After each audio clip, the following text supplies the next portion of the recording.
Terima kasih sudah mengklik video ini karena kita akan membahas 5 soal sejarah dengan cepat.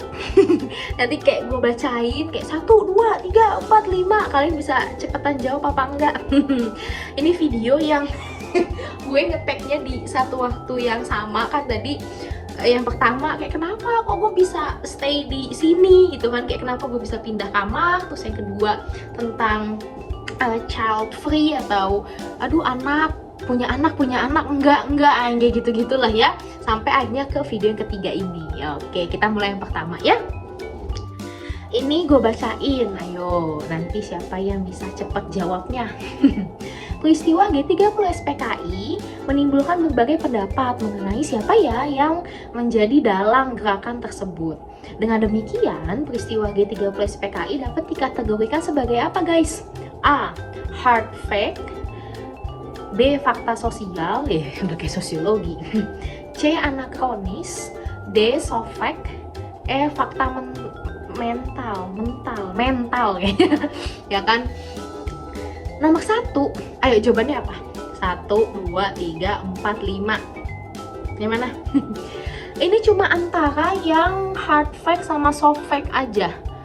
Nah, tapi yang mana? Ini kata kuncinya kan dibilang ya, menimbulkan berbagai pendapat. Ayo, pasti pernah kan dengar, wah ini CIA, tapi jangan-jangan ada hubungannya juga dengan ya tokoh presiden yang kedua kali, yang pertama kali. Wah enggak itu PKI ya lah segala macem. Tapi kayaknya nggak mungkin satu pihak aja kali ya. Wah ini bener juga, tapi yang ini nggak salah juga, yang ini iya juga ya. Nah, pernah nggak sih lo ngadepin situasi yang kayak gitu? Ya kan, jadi dilihat dari mana-mana tuh kayak ada benernya. Nah itu guys yang disebut dengan soft fact. Jadi nggak saklek gitu loh, nggak kayak pasti doang. Yang kalau hard fact itu mau siapapun yang ngomong ya, pakai bahasa Inggris kayak bahasa Jawa kayak bahasa apapun tetap begitu. Contoh ya, kita Independence Day, kita kemerdekaan, ya tetap aja kan tanggalnya segitu, nggak akan pernah berubah. Nah beda hal dengan yang kayak gini-gini guys, yang ini kan cuma contoh doang ya, G30 PKI. Nanti ya peristiwa lain kan, wah ini nih gara-gara si negara ini, wah ini si ini. Tapi kok dipikir emang semuanya salah gitu loh, atau semuanya ada campur tangan.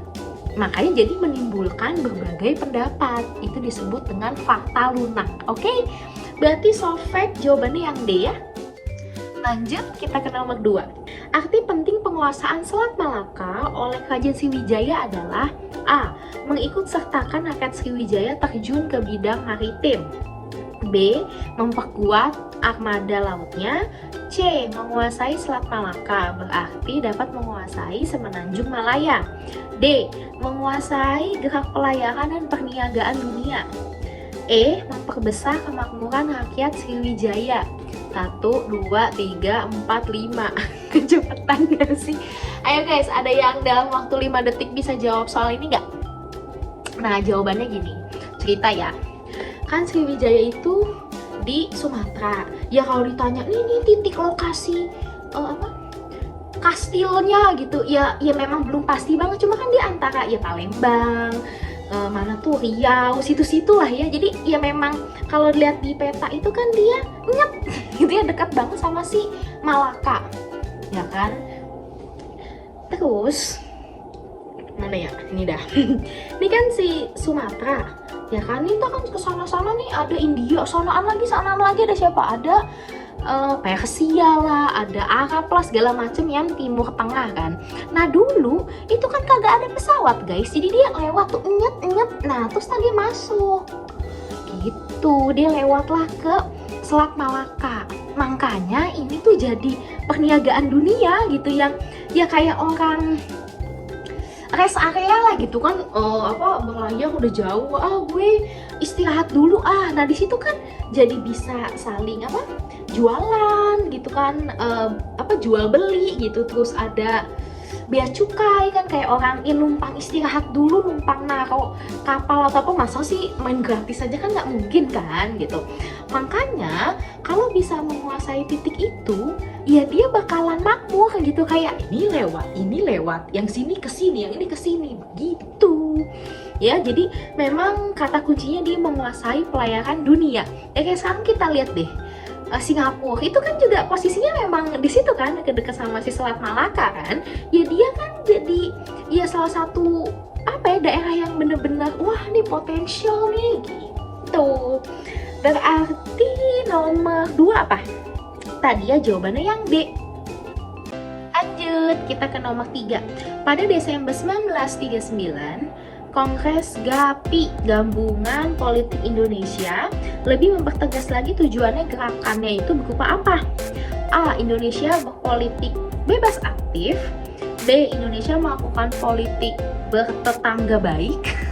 Agak kocak ini punya pilihan. C. Indonesia tetap anti penjajah. D. Indonesia berpemerintahan sendiri. E. Indonesia berparlemen. 1, 2, 3, 4, 5. Ayo apa jawabannya? Jawabannya, oke kita cerita dulu ya. GAPI. Jadi si GAPI gabungan gitu kan. Wah nggak sendirian lagi nih gitu. Karena ingat ya, ada politik etis, politik balas budi, yang salah satunya itu diberikanlah edukasi. Ya walaupun sih memang enggak apa ya, kayak belum semua orang semudah sekarang lah yang wah gue mau sekolah, gue mau pintar, gue mau kuliah, gue mau minimal SMA. Emang dulu gak semudah itu, cuma kan seenggaknya ada kan, ya kan. Apalagi yang memang punya koneksi tadi, yang darahnya mungkin biru gitu kan, punya jabatan orang tuanya atau apa, jadi bisa sekolah lah. Tapi intinya udah ada orang Indonesia yang pintar saat itu, udah bener-bener melek, dia ngeliat oh jadi kalau mau supaya yang diinginkan itu benar-benar tercapai gitu kan, nggak berperang aja guys, karena capek kan gitu. Makanya pasti politik etis udah mulai tuh wah berdiplomasi, ngomong lo nggak suka apa, pengennya itu Indonesia gimana segala macem. Muncullah nih kaum-kaum cendekiawan kan yang terpelajar, apalagi pada sekolah kan, ke HBS lah, ke mana, ke Belanda langsung gitu, kayak ngeliat oh jadi ya kita memang harus deal-dealan gitu kan. Nah sampai akhirnya di Hindia Belanda gitu ya, atau di Indo dulu itu ada disebut Volksraad. Kalau sekarang jadi apa? Dia DPR, Dewan Perwakilan Rakyat. Saat itu memang orang Indo yang pribumi itu ada, cuma kayak ya apa ya, kayak nggak didengerin gitu, atau yang ya udah lo ala kadarnya aja lah gitu, yang penting ada gitu loh, kayak kurang bener-bener didengarkan aspirasinya. Nah terus ada satu bapak nih namanya Sutarjo, dia bikin petisi, jadi petisi bukan cuma sekarang dia pakai change.org, tapi dulu juga ada gitu kan, yang ya intinya pengen supaya si pribumi ini kalau ngomong atau punya saran atau apa ya dipertimbangkan gitu loh. Apalagi kan pengen merdeka, karena tadi udah ngerasa wah kita ya harus cerdas, kita harus pakai otak segala macem gitu. Terus pas Pak Sutarjo ini kan sendirian, kayaknya kurang apaan sih nih gitu, kayak kurang digubris sama Belanda. Nah sampai akhirnya kesian ya Pak Sutarjo sendirian gitu kan. Yaudah deh yuk kita kayaknya memang harus bersatu nih. Nah makanya muncullah si GAPI begitu. Jadi pengennya Indonesia memang yang berparlemen guys, kita bisa didahari oleh untuk rakyat gitu. Berarti nomor 3 jawabannya yang E gitu ya. Nah konferensi GAPI ini berlangsung tuh tahun 1939. Jadi 6 tahun lagi kan kita udah mau merdeka kan gitu ya. Lumayan lah dari awal 1900 gitu kan sampai 1939 kan ya udah 39 tahun kan ya.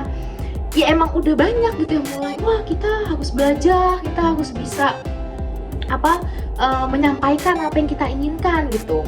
Karena kan kalau sebelum politik etis itu kita lebih bersifat kedaerahan ya kan, dan emang bunuh-bunuhan atau fisik gitu. Ya iya sih, kalau lu ngebunuh mati emang gitu kan. Wih berantem di Jawa ya mati nih, tapi kan kita nggak tahu yang di Sumatera mati nggak gitu, atau jangan-jangan jadi kayak agak sia-sia gitu. Sedangkan kalau lo bisa menguasai secara politik gitu, maksudnya memang hitam di atas putih, ya udah langsung selesai kan. Nah makanya pas waktu ya politik etis segala macam ini sampai Gapi itu muncul, ya kita jadi sadar, oh iya kita harus memang ngomong gitu supaya ya kita nih jangan dianggap apa ya, kayak lu mah bego mulu atau lu mah nggak ngerti gitu. Jadi makanya banyak pergerakan nasional gitu kan. Kalau di soal ini ada Gapi, kalau di soal-soal lain gitu kan entah ada Indies Party, lalu kan awalnya dimulai sama Budi Utomo dan lain-lain. Oke deh, next kita lanjut ke nomor berikutnya. Lanjut kita ke nomor 4. Capek juga gue berdiri. Iya bener, kita duduk yuk. Nomor 4 nih, pada 1945 pemerintahan Republik Indonesia mengeluarkan maklumat nomor 10X, tuh bacanya 10 ya tuh, jangan sampai bingung di cara baca apa angka Romawi, tanggal 3 November 1945, yang bertujuan untuk A. mengubah bentuk kabinet parlementer menjadi presidensial, B. meyakinkan dunia luar bahwa Indonesia bukan negara fasis ciptaan Jepang, C. mengumumkan kepada dunia luar bahwa negara Indonesia telah merdeka, D. menuntut kepada Belanda mengenai pengembalian Irian Barat, E. menyederhanakan partai politik yang jumlahnya sangat banyak. Ayo, yang mana? 1, 2, 3, 4, 5. Ayo, yang mana guys? Oke, cerita lagi ya. Jadi gini, kan tadi tuh ada pergerakan nasional kan macam-macam bentuknya, ada yang kayak petisi lah, ada yang kayak organisasi, sampai ada satu partai nih, ya kan, ada PNI, Partai Nasional Indonesia. Nah lalu ini kenapa gua duduk di bangku dia enyet gitu, jadi bangkunya soalnya apa sih, kayak rotan gitu guys. Gua goyang dikit deh, ikutan goyang. Oke, balik lagi. Nah terus jadi gini, dunia itu luas ya kan. Waktu kita merdeka tuh sebenarnya lagi genting-gentingnya guys, kayak ya bagaimana kagak orang si Amerika sama Jepang lagi dar-der-dor kan, lagi bombardir satu sama lain, perang dunia kedua lah ya kan, PBB lahir lah segala macem. Jadi gini, ada yang masih inget nggak? Ini tuh ada hubungannya loh sama pelajaran sejarah dunia. Siapa ya? Jepang kan, Jerman, ya Italia itu kan kayak sekubu lah, mirip ya. Dia kecil-kecil cabai rawit gitu loh. Fasisme Nazi yang kayak cuma satu doang kan partainya, atau kayak kurang apa ya, ada masukan, ada pandangan lain di negara tersebut, ya enggak? Terlalu diktator lah bisa dibilang gitu. Nah terus lawannya ini kan negara-negara yang cukup terbuka lah ya gitu kan, yang macam-macam lah kayak Amerika, Inggris gitu. Nah terus masih ingat kan, Jepang itu tadi dia fasis kan, ya sekecil itu berani lawan Amerika dulu kan, kayak jujur ya gue salut banget itu apa yang ada di pikiran ya pemimpinnya gitu kan, kayak Kaisar Hirohito segala macam, kayak hatinya tuh teguh banget buat ya berani gitu, bener-bener memperjuangkan. Iya sih kan, dia punya pandangan Hako Ichiyo kan, ingin menyatukan seluruh dunia di bawah kendali Jepang gitu ya karena. Tapi ya ini guys, makanya Indonesia kan terakhir kali itu kan dijajahnya kan sama Jepang kan, terus akhirnya kan kita merdeka. Nah terus masih ingat Jepang menyerah terhadap sekutu. Nah terus lah berarti aku sih yang ada di Indo sekutu kan, takutnya gitu kan. Makanya kan kita buru-buru tuh buat merdeka kan. Udahlah kita merdeka. Terus masih ada kan datang yang ya walabi lah apalah gitu kan. Oh tuh ada sekutu lah, kenil lah apalah gitu kan, segala macem. Nah ini sebenarnya ingin membuktikan gitu loh ke dunia bahwa walaupun kita bekas jajahan Jepang atau ya bekas apa ya, kayak dididikan Jepang kan gitu, emang sih nggak lama ya, cuma 3,5 tahun ya, tapi kita nggak sama kayak dia karena kan takut gitu loh. Awalnya tadi cuma ada satu partai doang kan, PNI doang gitu. Nah makanya dengan maklumat yang dikeluarkan oleh Pak Muhammad Hatta selaku Wapres, dia kayak pengen membuktikan aja dan lebih lah, Indo aja sukunya banyak ya, agamanya banyak, pola pikir atau masukan kritik itu kan sebenarnya ya lebih enak kalau banyak nggak sih? Jadi nggak kayak satu doang nih superior gitu. Nah makanya dengan maklumat ini mulailah kita menjadi negara yang mengakui adanya banyak partai atau multi partai gitu. Ada yang mungkin basisnya sosialis, ada yang basisnya tadi negarawan gitu kan, maksudnya kayak nasionalis, ada yang basisnya mungkin entitas agama tertentu gitu atau apa. Ya sebenarnya sih nggak apa-apa, asal ya itu tadi balik lagi ke Pancasila atau tetap ya menyatukan apa suku agama lah, maksudnya nggak apa-apa pandangan lo beda tapi jangan bikin ulah lah gitu guys. Berarti di nomor keempat, iya kan ya nomor keempat nomor keempat jadi jawabannya yang B ya, meyakinkan dunia luar nih bahwa Indonesia itu bukan negara fasis seperti ya bekas Jepang dulu. Oke, kita lanjut ke nomor 5 yang terakhir. Kita ke nomor yang terakhir, nomor 5. Prestasi yang diraih Orde Baru selama 32 tahun berkuasa di Indonesia hingga mendapatkan pengakuan dunia internasional adalah, ini kayaknya ya harusnya sebelum gue sebutkan A, B, C, D, E nih pastinya udah harus bisa nih, kayak udah kebayang nih pasti pilihannya ini nih yang bakal diomongin kakaknya nih. Yang A, Indonesia mendapatkan predikat terbaik sebagai negara yang berhasil mengatasi polusi udara. B, Indonesia berhasil menjadi negara swasembada pangan pertama di Asia Tenggara. C, Indonesia mendapatkan peringkat teratas dari Amnesty International sebagai negara yang berhasil mengatasi masalah pelanggaran hak asasi manusia atau HAM. D, Masyarakat Transparansi Internasional dalam laporan tahunannya di tahun 1990-an selalu menempatkan Indonesia sebagai negara yang bebas dari kejahatan money laundry. Jadi yang di laundry bukan cuma baju guys, duit juga. Pencucian uang maksudnya. Yang E, Indonesia mendapatkan penghargaan dari WHO sebagai negara yang berhasil meningkatkan angka harapan hidup. Ayo, ini sumpah mudah banget. 1, 2, 3, 4, 5. Jawabannya yang urusannya sama Pak Petani. Berarti yang B. Jadi gini, kan kita semua tahu ya, sampai sekarang aja, ya tanah Indo tuh kan subur ya. Kayak lu taruh biji apa ya? Biji mangga, biji salak, tau-tau muncul gitu kan. Ya relatif inilah produktif gitu loh memang tanahnya kan. Nah tapi guys, dari awal kita merdeka gitu ya sampai Orde Lama selesai masuk ke Orde Baru itu kan masalah mulu gitu ya. Episode 1, sesi 1, sesi 2 terus aja dia tuh silih berganti kan. Irian Barat lah, Belanda datang lagi lah gitu kan.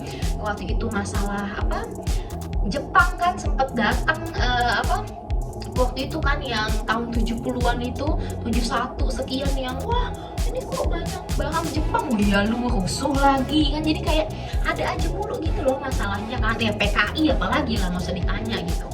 Jadi gini, ini simpel aja sebenarnya sih pemikirannya Pak Soeharto ya. Kalau gue coba telaah, coba mikir jadi Pak Soeharto aja gitu, kayak kok agak kocak ini negara gitu. Ini negara subur dari segi geografis lah gitu ya, pengen belajar dari segi sains ya memang subur lah, kita main tancep aja, main nanam apa juga subur kan, juga tumbuh kan gitu. Kok tapi kayak merasa masih ada yang kelaparan lah, ada yang kok ini kurus, kok kita sampai harus ini kan ngadepin Belanda waktu itu yang kita di blokade ekonomi lah, kita impor beras atau apa segala macam. Masa sih kita nggak bisa bikin sendiri, masa kita kagak bisa mandiri ya enggak. Jadi pemikirannya tuh sesimpel itu ya kan. Ya udah deh, mulai deh tuh digalangkan gitu kan, di sosialisasikan yuk kita sama-sama yuk swasembada beras. Jadi ini udah kayak ini ya, geografi atau ekonomi sedikit. Swasembada tuh artinya surplus. Jadi anggaplah gitu ya, kebutuhan stok nasional tuh misalkan 5 gitu. Nah lo bisa 6, lo bisa 7 kan jadinya surplus kan, memang ada kelebihan begitu. Memang untuk kasus ini tuh ada plus minus ya kan, sampai akhirnya kita dikasih penghargaan oleh Food Agriculture Organization yang di bawah UN atau di bawah PBB. Cuma minusnya adalah secara mindset orang yang kan Pak Soeharto tuh kan lama kan memimpin kan, sampai ya emangnya bisa swasembada setahun 2 tahun kan, enggak, kan butuh proses gitu. Itu secara mindset akan membuat orang jadi gini, kalau nggak makan nasi kagak makan, makan itu makan nasi, ya kan? Masalahnya coba orang Jawa Timur, orang Madura, iya ya, ya kan itu kadang makannya nasi jagung, atau ada yang bener-bener emang makannya jagung. Bahkan orang Papua atau orang Timur mungkin makannya sagu, atau ada yang kagak makan apa nasi setiap hari, makan singkong apa, atau ya santai lah, bisa campur-campur gitu. Nah masalah di situ, jadi ketika udah kayak terlalu lama gitu kan, yang orang nih makan, harusnya makan nasi gitu kan, nanamnya nasi mulu, nanamnya padi mulu gitu kan, itu si tanahnya juga bisa jenuh gitu loh, kayak tanahnya tuh bosan, kayak tanah tuh kalau bisa ngomong, lu ya nanamin mulu padi mulu, nggak yang lain apa.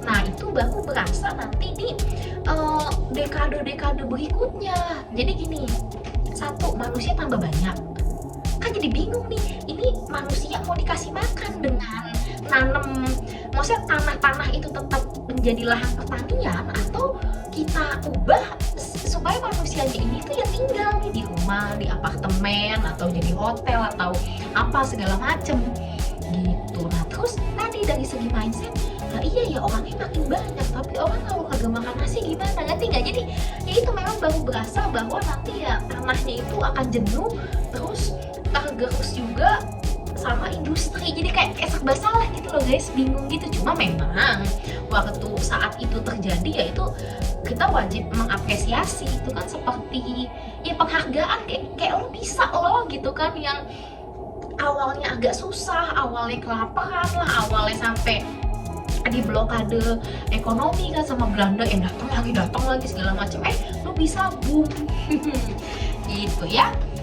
Kalau WHO kan ya pasti nggak ada yang bingung kan, itu kan organisasi yang tentang kesehatan kan, health. Kalau UNICEF itu kan anak, ILO itu labor gitu. Jadi nanti buku kecilnya gitu kan, atau kalian punya buku-buku juga, ya itu dibaca-baca aja. Sebenarnya sih ini lebih kayak pengetahuan umum juga sih guys. Oke deh, berarti udah selesai 5 soalnya. Nantikan video berikutnya di channel Sabrina. Kalau ada pertanyaan atau ada ya lu pengen sharing atau malah pengen Kak coba bahas ini dong, itu kan karena kan ada beberapa segmen ya, ada beberapa playlist gitu, ada yang gue cerita, ada yang gue staycation, atau ada yang di saat gue main sama kucing, main sama anjing jalanan segala macam begitu. Pokoknya buat yang jadi pejuang PTN 2022 ya kan, tahun ini 2021 ya udahlah, pokoknya semangat aja lah, lakuin aja gitu loh ya, walaupun masih kayak belum pasti gitu kan ya, Covid kagak kelar lah, PPKM lah, PSBB apapun namanya, ya udahlah nanti ya insya Allah atau Tuhan ya pasti nanti bukain jalan ya, asal tadi kalian tuh belajar aja gitu kan, dicicil gitu dikit, nanti lama-lama bisa. Ya kayak gue gini nge-YouTube kan awalnya 0 guys, subscriber itu sama lama naik kayak 10 terus naik 30, 50, sampai sekarang sih masih di bawah 200 sih, kayak 170-an ya. Harapan gue semoga gitu ya, nanti sebelum akhir tahun sebelum berganti tahun ya minimal dapatlah 1000, atau ya seenggaknya bisa monetize, amin. Oke deh guys, thank you yang udah watching thank you for watching ini udah sampai akhir gitu ya. Pokoknya ya tadi lah, kalian sehat-sehat di rumah, kalau ada apa-apa gimana tuh udah googling aja, baca-baca gitu, tenang, nggak ada yang nggak ada di Google, nggak ada yang nggak ada di buku.